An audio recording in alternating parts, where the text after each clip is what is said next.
할렐루야. 네, 오늘 은혜 받으실 말씀은 누가복음 19장 28절에서 40절입니다. 누가복음 19장 28절에서 40절. 지도를 다 받으셨나요? 네. 누가복음 19장 28절에서 40절입니다. 페이지 129페이지입니다. 신약성경.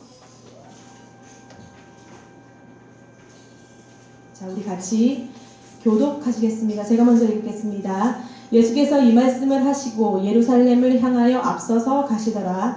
감람원이라 불리는 산쪽에 있는 벳바다와 베다니에 가까이 가셨을 때에 제자들은 그를 부르시며 이르시되 너희는 맞은편 마을로 가라. 그리로 들어가면 아직 아무도 타보지 않은 나귀 새끼가 매어 있는 것을 보리니 풀어 끌고 오라. 만일 누가 너희에게 어찌하여 묻냐 묻거든 말하기를 주가 쓰시겠다 하시니 보내심을 받은 자들이 가서 그 말씀하신 대로 만난지라. 나귀 새끼를 풀 때 그 인사들이 이르되 어찌하여 나귀 새끼를 풀느냐 대답하되 주께서 쓰시겠다 하고 그것을 예수께로 끌고 가서 자기들의 겉옷을 나귀 새끼 위에 얹혀놓고 입술을 찔르니 가실 때 그들이 자기의 겉옷을 길에 펴더라.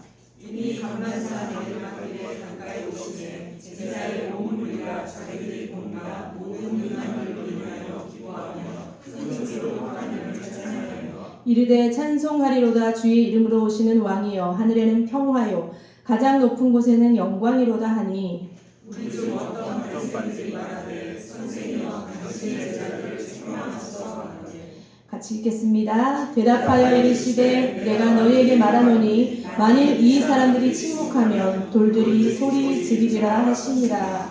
아멘. 아멘.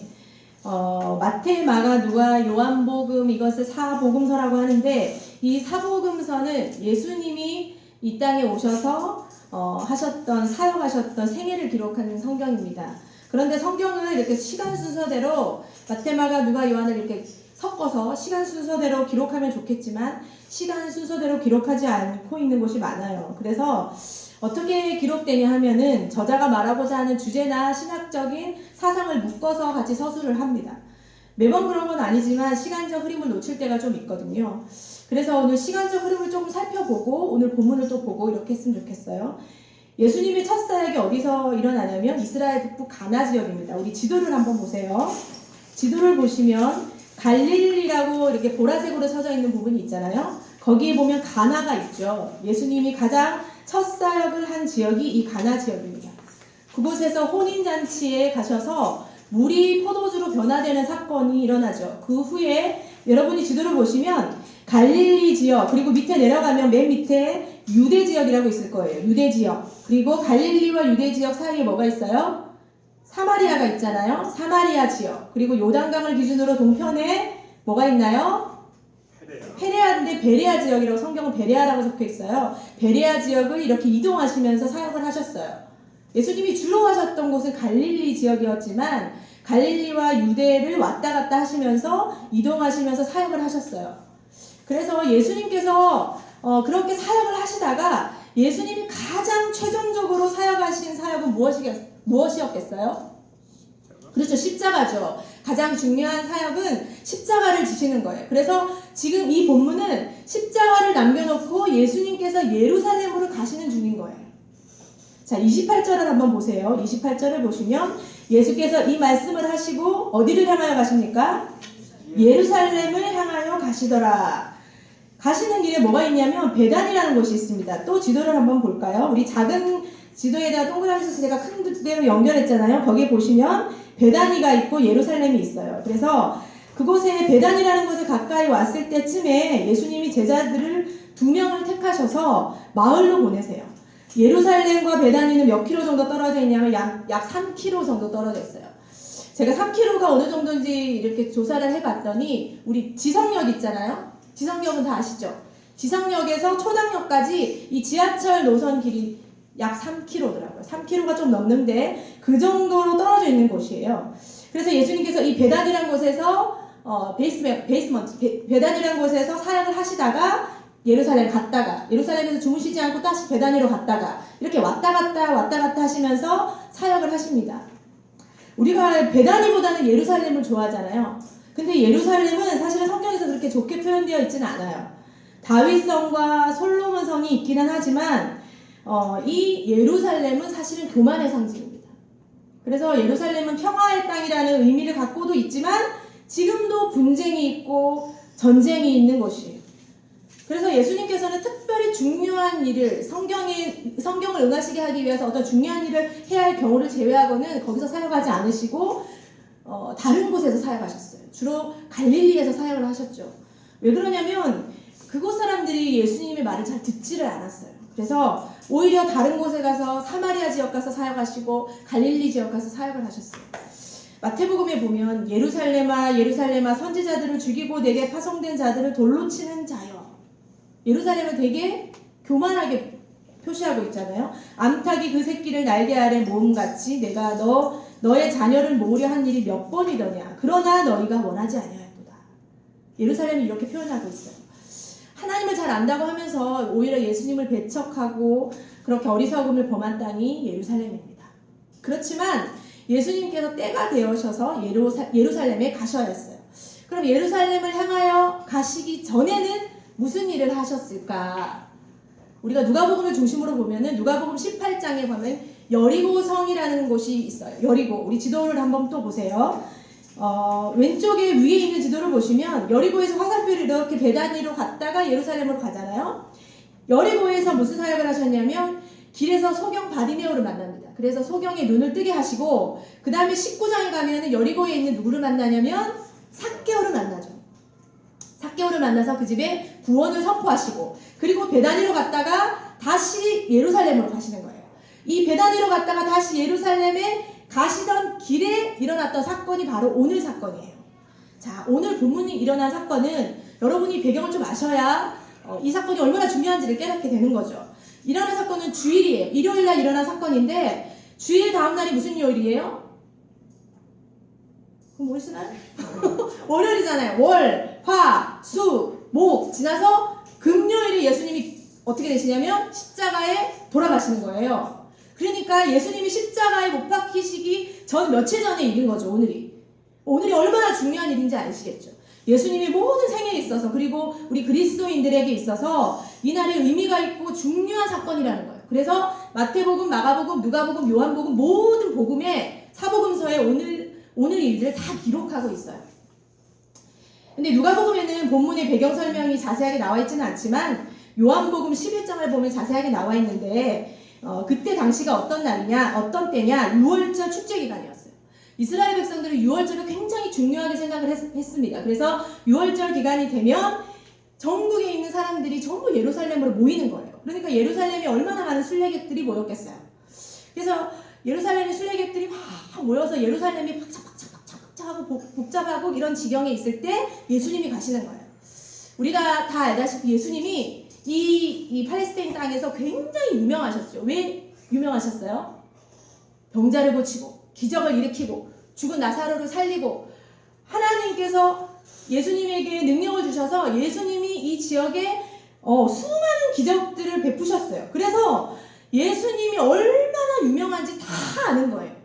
그런데 대놓고 종교 지도자들이 예수님을 죽이려고 하는 거예요. 이 소문이 쫙 퍼진 거예요.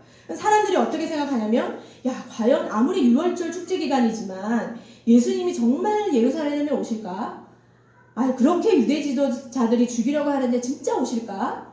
모두 이렇게 관심을 예수님에게 집중시키고 있는 그때인 거예요. 근데 예수님은 이미 자신이 십자가에 돌아가셔야 할 날을 아신 거죠.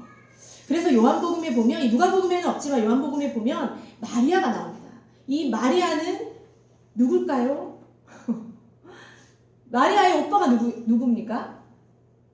나사로예요. 죽었다가 살아난 나사로. 그 나사로가 어디 사냐면 이 지도에 베다니에 있는 거예요. 그래서 보세요. 여리고에서 삭개오를 만나시고 베다니로 가셔서 베다니에 그 전에 나사로가 살아났고 베다니에서 마리아를 만나요.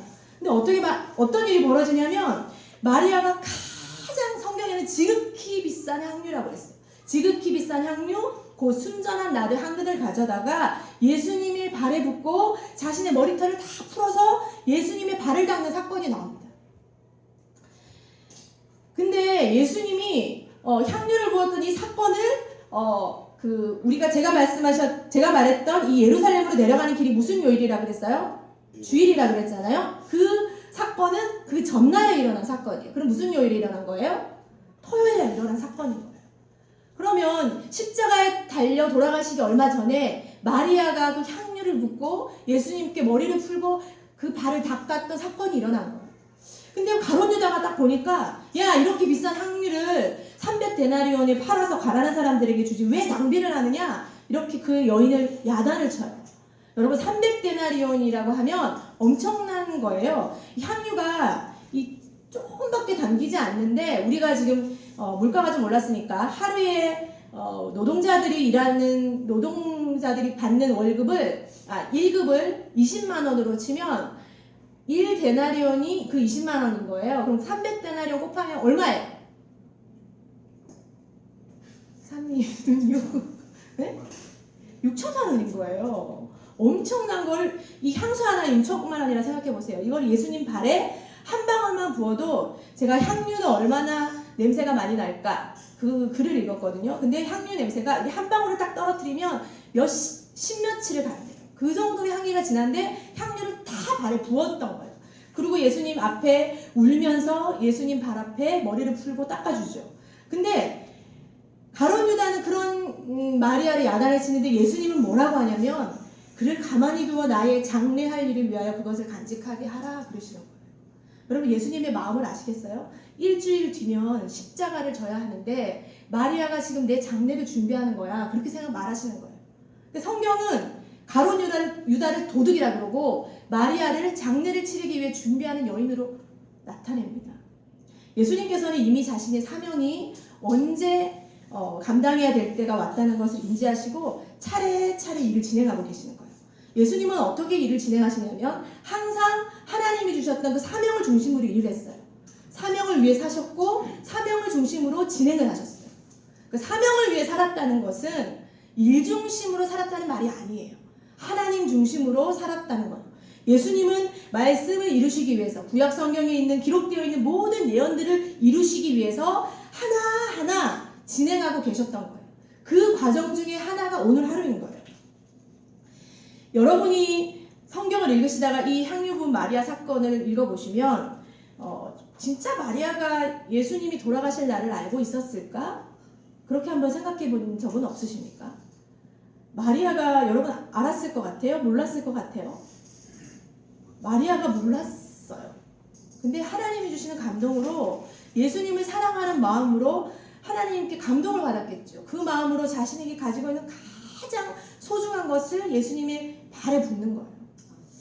우리가 미래의 모든 일어날 일들을 다 알고 일하면 얼마나 속이 시원하겠어요. 근데 사실은 그렇지 않아요. 하나님께서는 우리에게 한 발짝 한 발짝 부르시고 순종하기를 원하시지 우리의 미래를 서포트라이트처럼 보여주지는 않으십니다. 오늘 본문을 살펴보면 이 마리아처럼 한 발짝 한 발짝 하나님 앞에 순종함으로 인하여서 예수님의 마지막 십자가 사역에 동참하는 사람들이 나옵니다. 누굴까요? 오늘 본문을 읽으셨잖아요. 누가 있겠어요? 두 부류가 나옵니다. 하나는 나귀 새끼 주인들이고요. 하나는 예수님과 함께했던 제자들입니다. 성경에는 여러분 무명의 믿음의 사람들이 많이 나와요. 사도행전 1장에 보면 가룟 유다가 자살해서 죽었잖아요. 그래서 11명의 제자밖에 없어서 한 명을 더 뽑아야겠다. 그래서 제비를 뽑습니다. 그래서 누구를 뽑냐면 마띠아라는 사람을 뽑아요. 근데 이제 이름이 밝혀졌으니 무명은 아닙니다만은 이 사람이 가룟 유다를 대신해서 제자로 뽑히기 전까지는 한 번도 이름이 언급된 적이 없어요. 여러분이 서치를 해보시면 마띠아 치시면 그냥 사도행전 1장에 기록된 것 말고는 한 번도 없어요. 여러분, 사도가 되려면 어떤 조건을 갖추어야 되냐면 예수님을 직접 봐야 돼요. 그리고 예수님의 부활을 직접 봐야 돼요. 예수님의 하셨던 사역들을 직접 봐야 돼요. 근데 마띠아가 사도로 뽑혔단 말이에요. 그럼 마띠아가 어떤 사람이라는 거예요? 예수님을 따라다니면서 예수님의 모든 행적들을 알고 있는 거예요. 예수님의 모든 삶을 다 보고 나도 그 삶에 헌신했던 사람이에요. 근데 마띠아란 이름이 사도행전 1장에 딱 한 번 나오는 거예요. 그것뿐만 아닙니다. 예수님의 옷깃을 만졌던 혈루병 여인, 그리고 예수님이 이 여인을 고쳐주셨고 낫게 해주셨는데 이 여인이 그냥 입 싹 닫고 도망갔을까요? 아니죠. 예수님의 복음을 전했겠죠. 그리고 귀신이 물과 불 속으로 막 뛰어 들어가게 하면서 괴롭힘을 당하게 했던 그런 귀신에게 해방되었던 사람. 그는 어떤 마음으로 인생을 살았겠어요? 그리고 그걸 그대로 보고 있던 그 부모들은 어떻게 살았을까? 그리고 문둥병에서 고침을 받았던 사마리아 사람, 우물가에서 만난 사마리아 여인, 가나의 혼인잔치에서 무리에서 변화된 포도주를 보았던 하인들. 여러분, 성경에는요, 모든 사역 가운데, 예수님의 사역 가운데 물심양면으로 헌신했던 사람들의 이름을 전부 다 언급하고 있지 않아요. 성경에만 그렇지 않은 게 아니라 기독교 역사 가운데서도 과거도 지금에도 주님의 이름을 부르면서 순교했던 믿음의 사람들을 우리가 전부 다 알 수는 없어요. 그렇지만 그들 가운데 공통점이 하나 있다면 자신의 모든 것을 주님께 드렸던 사람들이라는 거예요. 오늘 본문에 예수님께서 베다니에 가셨을 때 이 제자 둘을 보내서 맞은편 마을로 가라고 하시잖아요. 가서 한 번도 타보지 않은 굳이 그 어린 나귀를 풀어서 끌고 오라고 명하십니다. 제가 앞서서 예수님처럼 순종을 한 두 부류가 있다고 했는데 그 중에 한 부류인 제자들을 우리가 먼저 살펴볼 거예요. 자, 먼저는 본문에서 말하고자 하는 제자들의 정체성이 무엇인가를 한번 살펴봅시다. 29절을 한번 봅시다. 29절을 보시면 예수님이 이 말씀을 하시고 예루살렘을 향하여 29절 감람원이라 불리는 산 쪽에 있는 벳바게와 베다니에 가까이 가셨을 때 제자 중 둘을 어떻게 하신다고요? 보내셨어요. 보내시다. 이 보내다라는 말은 헬라어로 아포스텔로라는 말인데 그냥 잘가 이런 뜻이 아니고요. 공적인 의무를 위해서 보냄을 받는 걸 말하는 거예요. 자, 이 단어에서 어떤 단어가 나오냐면 사도라는 단어가 나옵니다. 보내다라는 아포스텔로에서 사도라는 아포스톨로스라는 단어가 나와요. 사도는 그러면 어떤 사람을 말하는 거예요? 보냄을 받은 사람을 말하는 거죠. 그래서 이 사도는 하나님을 보냄을 받은 자, 하나님의 대사 그런 말이에요. 그래서 본문의 제자들을 이 누가복음에는 어떻게 기록하냐면 얘는 주님의 보내심을 받은 자라는 거예요. 정체성이 주님의 보내심을 받은 사람들이라는 거예요. 그래서 32절에 한번 보세요. 뭐라고 기록하냐면 제자들이 가서 그렇게 기록하지 아니하고 보내심을 받은 자들이 갔다. 그렇게 기록하고 있는 거예요. 제자들의 정체성이 뭐냐? 보내심을 받은 자들이다. 그 다음에 이 제자들이 어떤 방식으로 말씀에 반응하는가를 봅니다. 32절 보세요. 32절을 보시면 예수님이 하신 말씀대로 나귀를 묶어놓은 나귀와 주인을 만났어요. 그리고 나서 34절에 대답하되 주께서 쓰시겠다 하고, 이 말은 누가 넣어준 거예요? 스스로 한 말이 아니죠. 누가 넣어주신 거예요? 예수님이 넣어주셨잖아요. 예수님의 명령대로 하고 있는 거예요. 여러분, 보냄을 받은 자는 어떤 사람인가? 어떻게 삶을 사는 사람인가? 예수님의 말씀에 그대로 순종하는 사람이죠. 여러분은 어떻습니까? 보냄을 받은 자입니까? 아멘? 그럼 어떻게 삶을 보내고 계셔야 합니까? 주님의 뜻대로 움직이고 있어야 되잖아요. 그래서 우리 지금 오늘날에도 대사라는 단어가 있어요. 그 대사라는 직업 아시죠? 중국 대사, 일본 대사. 이 대사의 풀네임이 뭐냐면 특명전권 대사래요. 저는 이런 건지 오늘 알았습니다. 특명전권 대사. 특별한 명령이나 외교 교섭에 관한 정권을 위임받은 자가 대사라는 거예요. 그래서 다른 나라에서 마치 그 대사가 오면은 대통령을 대하듯이 그렇게 대합니다. 왜 그렇게 하겠어요? 보냄을 받은 자니까 그렇죠. 보냄을 받은 자니까 나라의 대표로 보냄을 받은 자이기 때문에 그만큼 그 권력과 권위를 인정해 주는 거예요. 그런데 그 권력과 권위를 누리는 대신 자기에게 맡은 임무가 있어요. 마음대로 행동해서도 안 되고 대통령과 국가의 지시를 받고 움직여야 되죠. 그리고 세세한 내용까지 본부에 다 지시를 받고 본부에 보고를 드려야 돼요. 그리고 함부로 국가의 비밀을 누설해서도 안 되고 마음대로 방탕하게 지내고 술 취하고 이렇게 해서도 안 되는 거죠. 사실 우리가 그런 대사예요. 보냄을 받은 자. 옆에 보고 너는 보냄을 받은 자다. 한번 얘기해 주세요. 당신은 보냄을 받은 자입니다. 집에서 보냄을 받은 자가 아니라 주님이 보내셨습니다. 주님이. 네. 여러분 한번 성경을 상상해 보세요. 갑자기 예수님이 건너마을로 가서 나귀를 갖고 오래요. 근데 한 번도 안 쓴 어린 나귀인 거예요. 상황을 바라보고 감정을 우선으로 한다면 예수님의 명령에 순종할 수가 없어요. 아, 예수님 진짜 이상하시네. 왜 나귀를 가지고 오라고 하시지? 예루살렘까지 3km밖에 안 되는데 걸어가면 되지. 아, 지금까지 계속 걸어 다녔는데 왜 갑자기 나귀가 필요하냐고, 이렇게 생각할 수 있겠죠. 그렇지 않겠어요? 근데 또 이성적 사고가 부딪힐 수 있어요. 아, 돈도 없는데 나귀가 얼마인데 누가 빌려주겠어. 한 번도 쓰지도 않은 건데. 가끔 보면 우리 예수님 참 무리하게 일하시네. 우리 생각 좀 해주시지. 가끔 담임 목사님 이런 생각할 때 있거든. 가끔 보면 우리 담임 목사님 무리하게 일하시네. 내 생각 좀 해주시지. 이렇게 말할 때가 있거든요. 자기가 한번 해보라고 그래. 얼마나 쑥스러운지 아실란가 모르겠네. 이렇게 제자들이 얘기했을 수 있지 않겠어요? 속마음이 아니고요. 그러다 보내심을 받은 자는 어떻게 합니까? 묵묵하게 순종하는 거예요. 그분이 하신 말씀대로, 귀에 넣어주신 말씀대로 순종하는 거예요.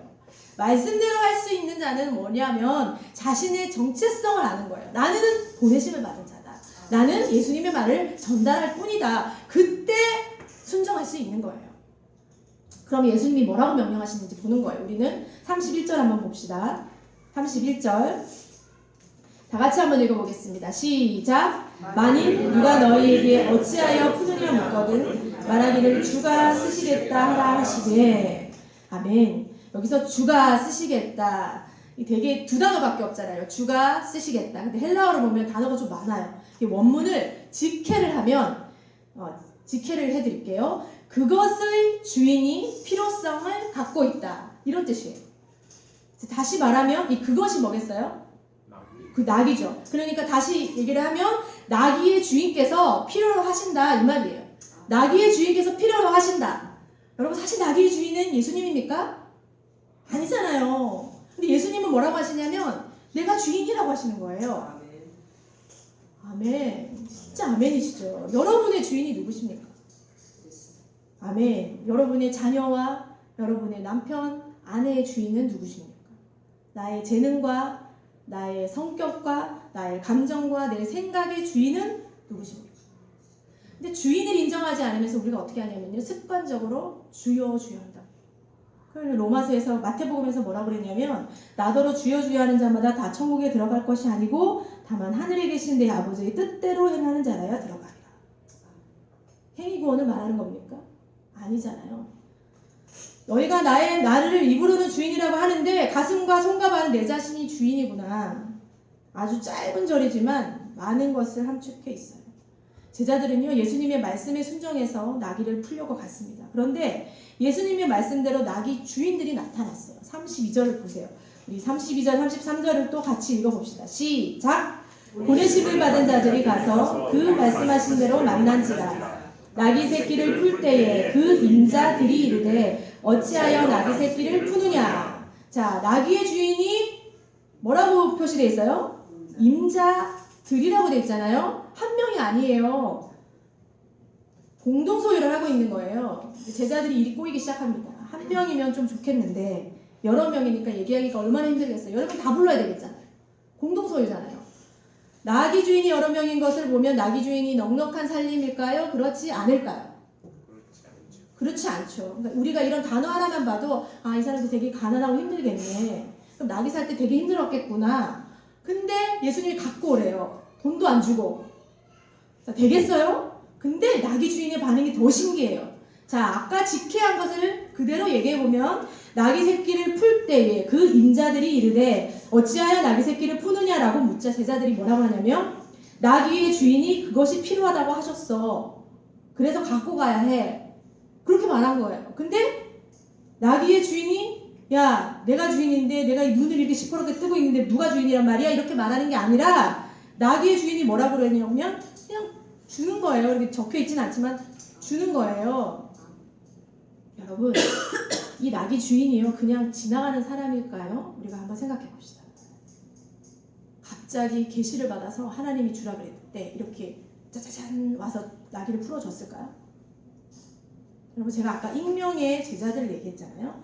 예수님의 사명을 위해서, 그리고 그분의 사역을 위해서, 그리고 예수님을 위해서 숨어져 있는 익명의 제자들, 그 중에 하나가 이 나귀들 주인인 거예요.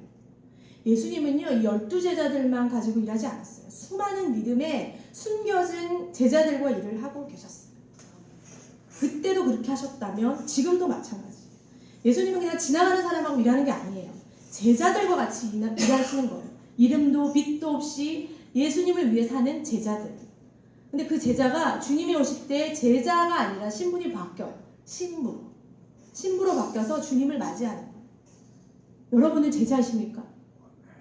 아멘? 그럼 여러분에게 예수님이 나귀를 요구하실 때 여러분 어떻게 하실 거예요? 대중아 나귀를 다 그러면 키를 딱 주시네요. 한 번에 나귀를 누릴 수 있다고 생각하지 않아요. 예수님을 알고 그들은 예수님을 믿었어요. 그 말은 뭐냐면 지속적인 예수님하고 관계가 그리고 이 순종의 훈련이 연습되어 있다는 거예요.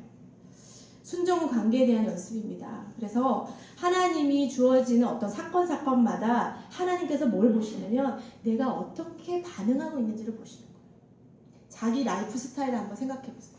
어려운 일이 탁 당하겠어요. 나는 회피하는 사람이다. 도망간다. 두 번째, 나는 여기저기 돌아다니면서 잊어버리려고 한다. 그래서 여행을 확 떠나버리는, 아니면 막 서울에 강남에 운전하고 가든지 간다. 세 번째, 나는 사람들을 만나서 내가 이렇게 힘들다고 막 얘기를 한다. 네 번째인가요? 나는 집에 박혀서 울기만 한다. 다섯 번째, 나는 우울하게 잠만 잔다. 멍 때린다. 사람을 차단한다. 일곱 번째, 나는 기도의 자리에 간다. 여러분은 어떤 사람입니까? 멍 때리십니까? 우울하십니까? 나는 어떤 라이프 스타일을 가지고 있나? 하나님이 우리에게 요구하시는 게 뭐냐면 이 정체성의 회복입니다. 정체성. 너는 누구니? 주님, 저는 목사입니다. 저는 집사입니다. 저는 엄마입니다. 저는 사장입니다. 아니, 넌 누구니? 주님, 그렇습니다. 저는 주님의 보냄을 받은 자입니다. 그래, 내가 그거 얘기하려고 하는 거야. 이 누가복음에서. 그러면 어떻게 해야 되니? 어떻게 해야 되나요? 말씀대로 해야 하는 거예요. 예수님은 그렇게 하는 사람들을 뭐라고 하시냐면 제자라고 부르시고 그들을 통해서 하나님 나라의 일을 진행하세요. 누가복음에 끊임없이 뭐가 나오냐면 하나님 나라가 나오잖아요. 누구를 통해서 일하시냐면 지나가는 사람이 아니라 제자를 통해서 일하십니다. 하나님이 계속 찾고 계시는 거예요. 제자가 어디 있을까? 그리고 그렇지 않은 사람들은 제자의 수준으로 끌어올리시는 거예요. 계속. 사복음서를 참 읽다 보면은 수많은 사람들에게 말하는 게 아니에요. 제자들에게, 대부분은 다 제자들에게 하시는 거예요. 제자도에 대해서 말씀하시는 거예요. 그래서 자기가 제자가 아니에요. 그리고 성경을 딱 보면 더 이해가 안 돼요. 이해도 안 되고 어떻게 생각이 되냐면 우리 예수님 참 무리하게 요구하시네. 어떻게 자기를 부인하라고 그러지? 어떻게 그렇게 살 수 있어? 아니 너무 지나치잖아. 예수님 믿기 진짜 힘드네. 이렇게 읽어지는 거예요. 제자가 아닌 사람들. 근데 제자가 되고자 하는 사람들이 이 말씀을 딱 읽자마자 가슴에 탁 박힙니다. 그리고 그 말씀을 하나님 안에서 계속 만들어가려고 훈련을 하는 거예요. 그래서 이 제자들과 나귀 새끼 주인은 하나님의 뜻을 이루는 사람이었어요. 이것을 로마서에서는 뭐라고 부르는지 아십니까? 누가복음에서는 제자라고 하고 로마서에서는 뭐라고 부르냐면 자녀, 상속자, 아들이라고 불러요. 우리 한번 찾아봅시다. 로마서 8장 17절. 페이지 250페이지입니다. 로마서 8장 17절.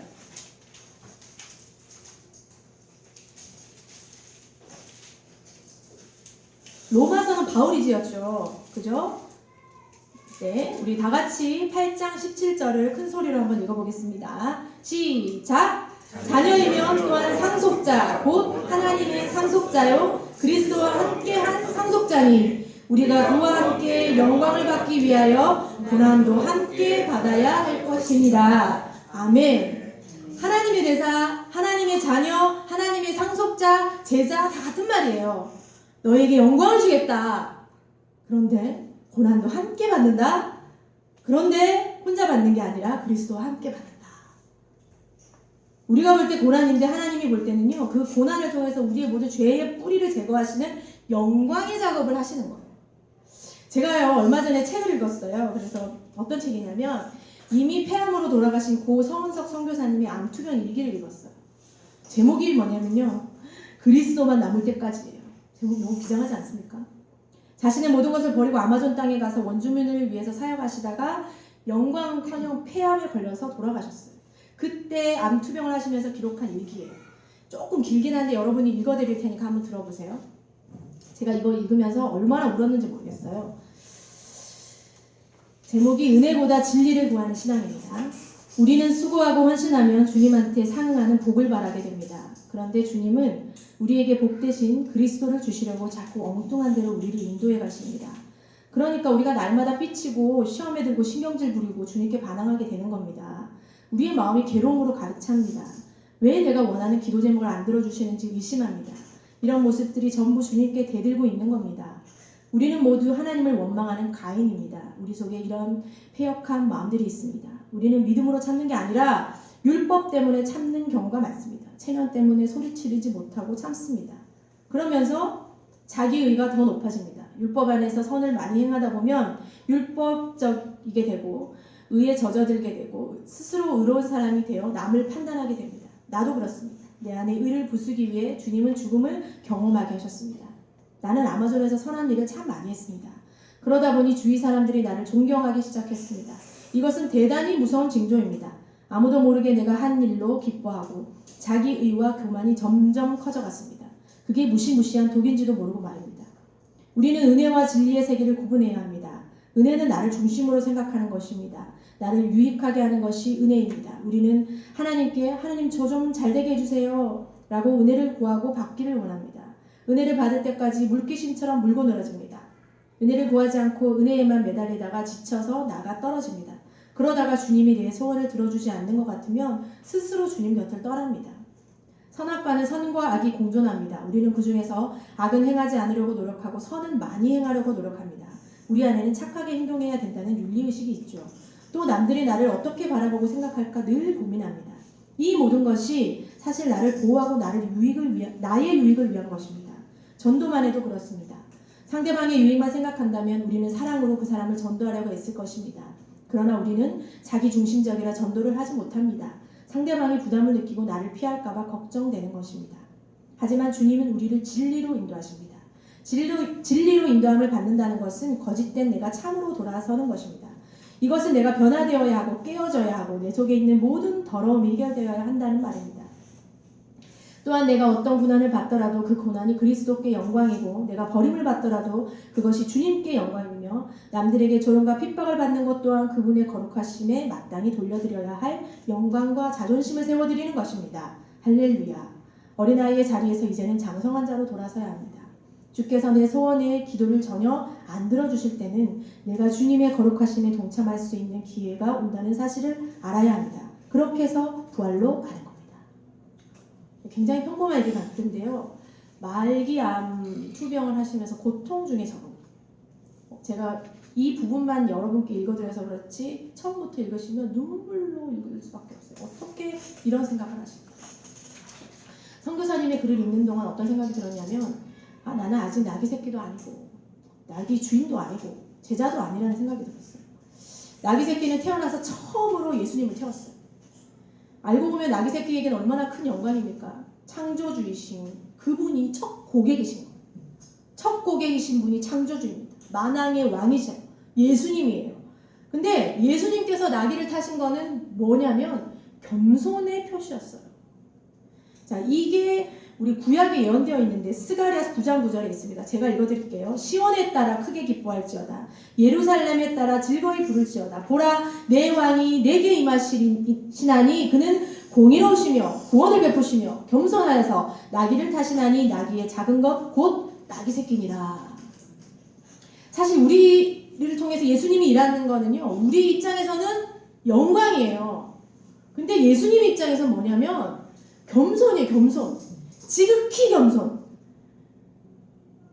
혹시 영광이라고도 생각하지 않고 부담으로 생각하시는 분이 있다면 예수님 입장에서 우리를 사용하시는 것은 지극한 겸손이라는 걸 잊지 마셔야 돼요.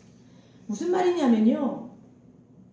예수님은 천사들을 통하여 예수님이 스스로라도 일을 하실 수 있어요. 근데 우리를 통하여 일하신다는 건 나귀를 타고 가신다는 건 겸손의 표시라는 거예요. 근데 우리가 어떻게 하냐면 겸손하지 않고 교만하지. 내가 영광을 받을 만한 자격이 넘친다고 생각합니다. 주님이 나를 쓰시기에 적당하다고 생각하는 거예요. 이만하면 성실하지, 이만하면 똑똑하지, 이만하면 기도도 잘하고 재능도 많고 일처리도 잘하고 사람들하고 트러블도 없어. 난 정말 훌륭한 사람이야. 아니요. 주님의 입장에서는요. 겸손에 그치세요. 주가 쓰시겠다고 하실 때 그냥 감사하면 되는 겁니다. 아멘이십니다. 신학교 가보면요. 여기 왜 왔습니까? 라고 하는 질문에 이렇게 말하는 사람들이 많아요. 하나님이 억지로 불러서 왔대요. 진짜 하기 싫은데 어쩔 수 없이 왔대요. 얼마나 나중에 이 말이 어리석고 건방지고 교만한 말인지 나중에 땅을 치고 회개해야 될 겁니다. 제가 그때 얘기하고 싶은 건 그거예요. 주님은 당신 없어도 일을 하십니다. 그렇지만 그렇게까지 말하지 않았어요. 예수님은요, 자신이 메시아임을 숨기고 다니셨어요. 그런데 아무에게도 이 말을 하지 말라고 했지만 때가 되자 공개적으로 예수님께서 내가 만왕의 왕이라고 말씀하시면서 그 나귀를 타고 예루살렘으로 입성하시는 거예요. 웬만한 유대인들은 스가랴 9장 9절을 다 알았어요. 그래서 예루살렘에 어린 나귀를 타고 입성하시는 분은 우리를 구원하시는 메시아다! 이걸 알았던 거예요. 그래서 그들이 뭐라고 그러냐면 호산나! 호산나! 호산나는 무슨 뜻이냐면 우리를 구원해 달라는 거예요. 와, 드디어 로마의 압제에서 구원해 주실 분이 오셨다. 할렐루야! 찬송하리로다. 난리가 났어요. 하늘에는 평화고 땅에는 평화고 난리가 났어요. 근데 그들이 자기도 무슨 말 하고 있는지 몰라요. 왜냐면 예수님이 지금 뭐 하러 가시냐면 십자가를 지러 가실 거거든요. 십자가로 지러 가신다는 사실을 알면 그들이 어떻게 하나요? 다 배반할 거잖아요. 예수님은 다 아셨어요. 배반할지. 그래도 예수님이 그 찬양을 들어주셨어요. 여러분, 우리가 하는 헌신, 우리가 찬양하고 예배드리고 전도하고 내가 사역이라고 이름을 붙여가지고 하는 이 모든 부끄러운 일들을 예수님은 들어주셔요. 금방 변덕 부릴 거 아시면서도 다 들어주셔요. 그리고 복까지 주셔요. 우리의 연약함을 아시니까. 설교 준비를 하면서 그런 생각을 했어요. 목회는 내가 성도를 위해 하는 것이 아니라 예수님이 나를 위해 선한 목자이신 예수님을 따라가게 만드는 과정이다. THM 공부를 하다가 어떤 목사님 한 분을 알게 되어서 그 목사님이 말씀을 이렇게 묵상하다가 저한테 물어보는 거예요. 목사님, 하나님 참 짓궂으시죠? 왜요? 좀 성숙할 때 쓰시지 너무 부족할 때 우리를 사역에 쓰시고 이제는 어느 정도 성숙하고 영적으로 자랐다 싶으니까 그때는 천국에 들어가시더라고요. 왜 그렇게 비효율적으로 일하시는지 모르겠어요. 그러시더라고요. 여러분, 왜일까요? 왜 그렇게 하셨을까요, 예수님이? 제가 대답을 했어요. 맞는 답인지는 모르겠지만, 목사님, 하나님 우리를 목사로 부르시기 전에 자녀로 부르셨잖아요. 그래서 우리를 그리스도의 장성한 분량까지 성장시켰다가 이쁘고 아름답게 성장하면 깨끗하고 정결한 그리스도의 신부의 모습으로 데려가라고 그러시는 거죠. 목회를 해주는 게 아니라 사실은 내가 성장하는 거죠. 주님의 그리스도의 장성한 분량까지. 우리를 보내심 받은 자로 부르셨다면 우리는 나귀를 찾으러 가야 돼요. 주님이 가라 그러시면. 우리를 나귀의 주인으로 부르셨다면 우리는 아무 말 없이 나귀를 내어드려야 돼요. 우리를 나귀로 부르셨다면 우리는 예수님을 태워서 예루살렘에 떡떡떡 입성해야 되는 거예요. 우리는 일을 할 때 환경이 편하니 덜하니 내가 똑똑하니 덜 똑똑하니 힘드니 건강하니 안 건강하니 이런 기준이 합당해야 될 때 일한다고 생각하지만 사실은 그것이 움직이는 게 아니라 우리를 움직이게 하는 것은 오로지 하나님의 말씀이며 예수 그리스도이십니다. 아멘. 여러분은 과연 누구입니까? 내가 누구라는 것을 진정으로 깨달을 때 여러분이 가지고 있는 모든 율법의 짐에서 자유로워질 것이고 억압된 그 부자유 속에서 자유롭게 해방될 것이고 주가 쓰시겠다 하실 때 즉각적으로 아멘 하고 대답할 수 있으실 겁니다. 이렇게 우리 모두가 그리스도께서 말씀하시는 대로 순종하는 자들이 되시기 바랍니다. 아멘.